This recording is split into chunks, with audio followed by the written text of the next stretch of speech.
కృష్ణ సర్రమ్మకలపల్లి పంచాయతీ కృష్ణాపురము. నేను టీడీపీ కార్యకర్త. ఇట్లా పలానా వైసీపీ వాళ్ళు ఎన్ గణపతి, ఎన్ మహేష్, కె వెంకటరమణ, ఎన్ తిర్లోక, వీళ్ళు నలుగురు ఇప్పటికి నా 4 దఫాలంటే నన్ను ఆడ పడితే ఆడ పట్టుకొని కొట్టేది.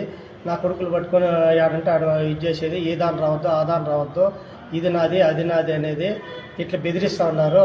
నిన్న నా భూమికి మట్టి తోలుకుంటా ఉంటే వాళ్ళ ఇంటి ముందర తొక్కిన దానికి ఇట్లా పట్టుకొని డ్రైవర్ని పట్టుకొని కొట్టేసినారు. ఏం అట్లా కొట్టిండేది నేను అడిగితే నన్ను పట్టుకొని కొట్టేసినారు.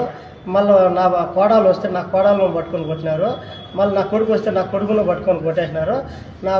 అంతకు ముందు చంద్రబాబు గెలిచినప్పుడు టపాసులు కాల్చి కేక్ కోస్తూ ఉంటే స్కూటీలో వచ్చి కేక్ను గుద్దుకొని వెళ్ళిపోయి నా పిల్లలకి 2 కాళ్ళు ఇది చేసినారు. అప్పుడు కంప్లైంట్ ఇస్తే అప్పుడు పట్టించుకోలేదు.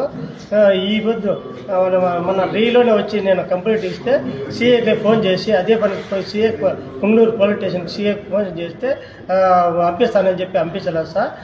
అప్పటికప్పుడే నైటే నేను ఈ పుంగనూరుకి వచ్చి కంప్లీట్ ఇచ్చేసిపోతే తెల్లారి కూడా పంపించలేదు. మళ్ళా వచ్చి నేను నా కొడుకుని హాస్పిటల్లో అడ్మిట్ చేసి పుంగనూరు స్టేషన్ కాడికి కంప్లీట్ ఇస్తే ఏమాత్రం పట్టించుకోకుండా వాళ్ళు వచ్చే గొంతుకి వాళ్ళు కంప్లీట్ తీసుకొని వాళ్ళు మనుషులు పిలుచుకొచ్చి లోపల పెట్టించింటే మళ్ళీ ఒక 5 నిమిషాలు కాకనే మళ్ళీ బయట ఇంటికి పంపించేసినాడు. ఏమాత్రం వాళ్ళు వైసీపీ వాళ్ళకే న్యాయం చేస్తాడు, మాకు న్యాయం చేయలేదు. సిఐ మీరు నన్ను సహకరించి నాకు వాళ్ళతోనే పానంగంగా ఉన్నది, మీరే నన్ను కాపాడాలా అంతే సార్.